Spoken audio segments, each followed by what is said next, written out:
E aí, pessoal, professor Jessen falando aqui. Vamos dar continuidade aos nossos estudos sobre reações orgânicas. Tá? Hoje vamos iniciar o caderno 11, certo? O caderno 11 fala aí sobre reações de fermentação, reações de oxidação e redução dentro das reações orgânicas e é pré-requisito para que tu chegue lá na bioquímica do caderno 12, tá certo? Então, são reações orgânicas maravilhosas, te convido a estar observando e analisando os processos reacionais envolvidos na aula de hoje, que trata justamente de fermentação, tá bom? A fermentação é um processo aí biológico, mas que envolve várias reações químicas, vários procedimentos químicos que devem ser estudados por vocês, que devem ser assimilados, tanto para ajudar na biologia, como na questão da bioquímica, que vem mais um pouquinho para frente. Tá bom? Então vamos lá. Fermentação é uma coisa muito legal. Fermentação é um processo metabólico de transformação de uma substância em outra com o intuito de produzir energia. Sempre é isso, tá? A fermentação tem esse intuito de produzir energia. Professor, o processo metabólico está justamente relacionado à produção de energia, tá bom? Então eu vou ter uma substância de partida, essa substância vai sofrer uma transformação que é uma reação química, e aí, né, na formação do produto eu vou ter lá a liberação de energia. A gente vai sempre observar isso, tá bom? Então eu tenho aqui, né, esse processo, ele precisa de um meio biológico, né? Ela é feita por micro-organismos tais como fungos e bactérias, são os mais conhecidos. Então você utiliza esses organismos para que eles ajudem ao processo de fermentação a acontecer, para assim produzir energia. Ela pode ser feita de duas formas. Na presença de oxigênio, quando ela ocorre na presença de oxigênio, eu chamo de fermentação aeróbia. Sem a presença de oxigênio, né, na ausência, gente, a gente tem a fermentação anaeróbica, tá? Anaeróbia, certo? Então eu tenho esses dois tipos, né? Essas duas características, na presença ou na ausência aí de oxigênio. E isso vai ser muito relevante um pouquinho mais na frente. Então uma importante fonte de energia para os processos vitais do organismo humano são os açúcares. Então quando eu vou falar de fermentação, sempre tenho que lembrar dos açúcares, tá? Os açúcares, lá os carboidratos. Então um dos mais importantes é a glicose, tá bom? Então classificado como açúcar primário ou ose, né? Nós temos ali a classe das oses, tá bom? Eu tenho um açúcar, então minha matéria-prima para estudar a fermentação vai ser um açúcar, na presença ou não de oxigênio, certo? Então, no entanto, na natureza há uma grande disponibilidade de açúcar primário, que são os monossacarídeos, tá? Não existe, quer dizer, melhor dizendo, não existe uma grande fonte de açúcar que a gente precisa, que no caso são os monossacarídeos, como a glicose, tá? Ou a frutose. Esses devem ser produzidos por reações prévias de quebras de açúcar, como a sacarose ou amido, na presença de água. Aí eu trago aqui o processo reacional para vocês, galera. Tá bom? O que é isso que você está falando, professor? O que é essa questão de eu não ter esse açúcar? O açúcar que a gente precisa para fazer, né, o processo de produção de energia é esse aqui, né? A glicose, a frutose, ó, C6H12O6. Mas a gente não tem eles de forma assim bonitinha já pronta, disponível. A gente tem aqui, ó, sacarose, tá bom? E o amido, que são moléculas grandes, né, galera? Ó, C12, tá? É uma molécula bem já considerável grande.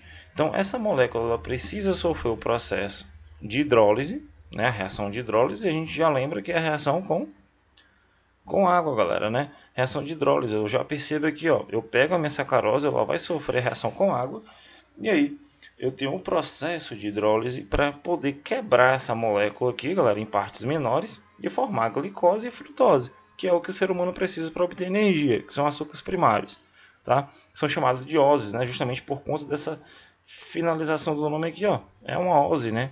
Outra ose ou açúcar primário. Para que essa reação aconteça, é preciso a presença de micro-organismos. A gente já consegue ver aqui que eu tenho a levedura, tá? Que no caso é um fungo. Para que essa reação de hidrólise seja efetiva na produção de glicose e frutose, eu preciso da levedura, tá? E eu tenho outro nomezinho aqui embaixo que é a invertase. No caso, a invertase é uma enzima produzida durante o processo, é uma enzima que vai ajudar, né? A enzima que ela quebra ajuda a reação a ocorrer de forma mais rápida, como se fosse um catalisador, e ajuda o processo reacional a ser mais rápido. Então, a transformação do açúcar produzido com ou sem a presença de oxigênio, sempre ela vai gerar uma coisa chamada ácido pirúvico, tá? Não está aqui estabelecido, mas eu sempre tenho aqui também a formação de uma coisinha chamada ácido pirúvico, tá? É sempre bom que vocês tenham em mente essa nomenclatura, né? É o ácido pirúvico. Acho que vocês já viram isso lá na biologia. Ácido pirúvico. Opa, saiu errado aqui, o professor está bagunçando. Ácido pirúvico, tá bom? Então, professor, o que é esse ácido pirúvico? Por que ele é importante? Ele é um ponto de partida para o surgimento de várias outras substâncias, tais como o álcool, ácido lático ou mesmo ácido acético, tá bom? Então, a partir desse cara aqui, eu vou ter formação de álcool, tá? Eu vou ter formação de ácidos, tá, galera? Tanto de álcool, né, o grupo OH ligado a um radical, como aquele famoso grupinho COOH, que no caso seria o ácido lático, aí, de forma mais específica, e o ácido acético. Então, dependendo do que ela produz, né, se ela vai produzir um álcool, vai ser fermentação alcoólica. Se vai produzir ácido, se no caso for o ácido lático, é a fermentação lática. Se for o ácido acético, fermentação acética. Tá certo? Então, esses são os processos de partida para que eu já comece a fazer subdivisões dentro da fermentação. A reação de hidrólise, como a gente está vendo aqui da sacarose, ela é conhecida como a produção de açúcar invertido. Eu vou dar uma dica aqui para vocês. Por que existe aquele famoso açúcar invertido? Não sei se vocês já ouviram falar. Por quê? A sacarose ela apresenta isômeros ópticos. Ela tem um carbono quiral. Tá bom? E ela é destrógira, ela desvia a luz, tá? No sentido positivo, ela é o isômero D, né, galera? Ela desvia a luz para a direita, tá? Ela vai desviar a luz para a direita, né? O plano da luz polarizada, para quem lembra aí de isomeria óptica. E os seus produtos aqui, galera, né? Então, a mistura, tá certo? Gerada, produzida, ela gira o plano da luz para a esquerda, o isômero E, tá? Essa mistura aqui de glicose e frutose vai gerar, né, a luz polarizada, ela vai desviar a luz para a esquerda, e aí a gente chama de açúcar invertido justamente por conta da isomeria que é aplicada dentro dessas moléculas aqui, o que eu tinha antes e o que eu tenho depois, né, no meu reagente produto.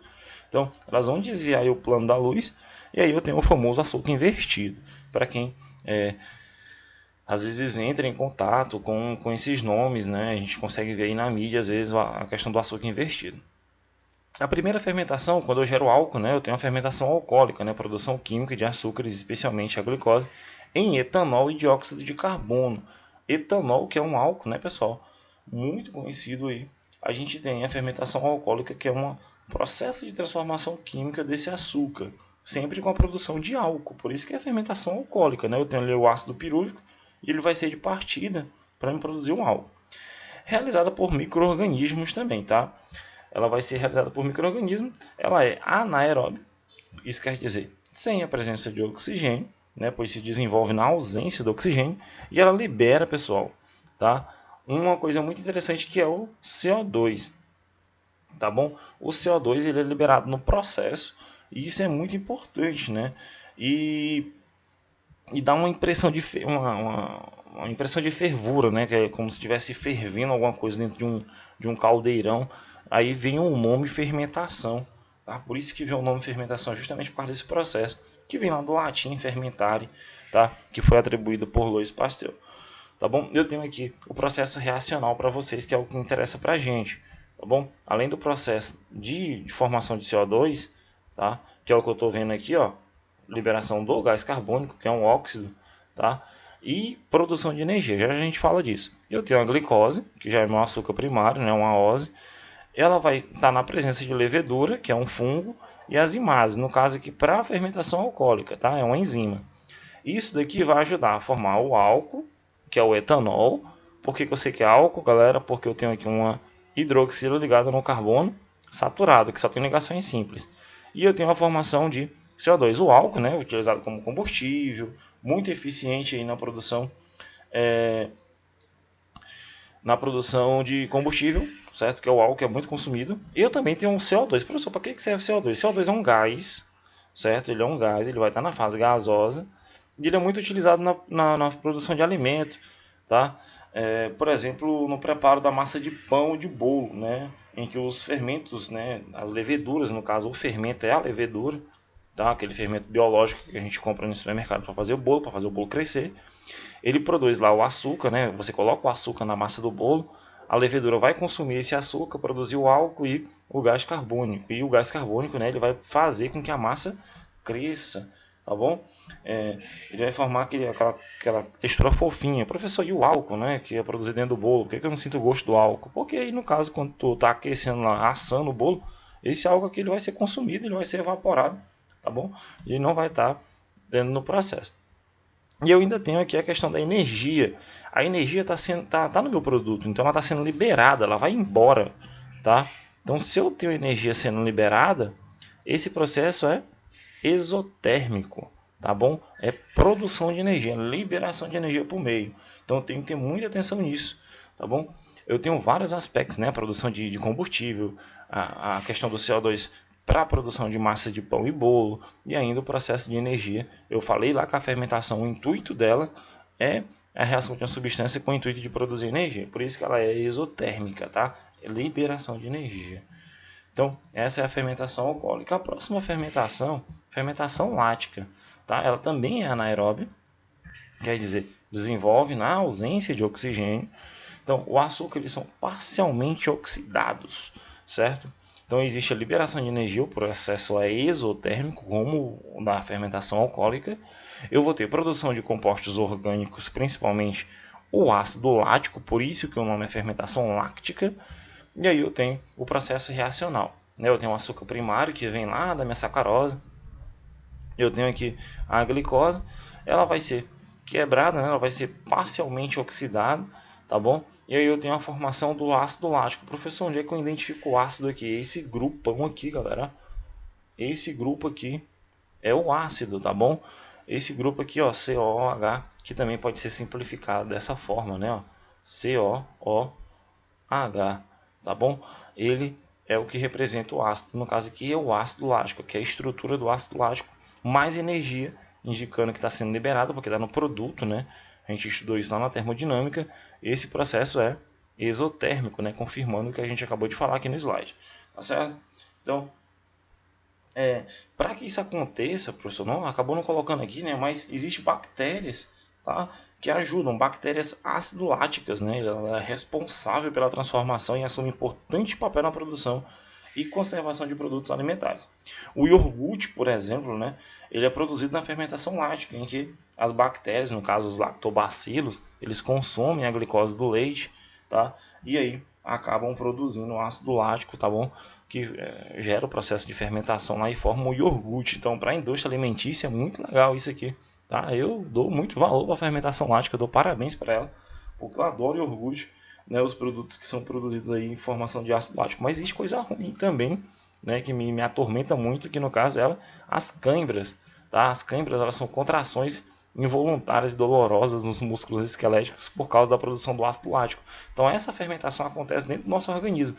Quando tu está correndo, fazendo atividade física e tu tem uma baixa quantidade de oxigênio no teu corpo, tu vai ter a produção de ácido lático. O organismo ele tende a produzir ácido lático na ausência aí do oxigênio no tecido muscular.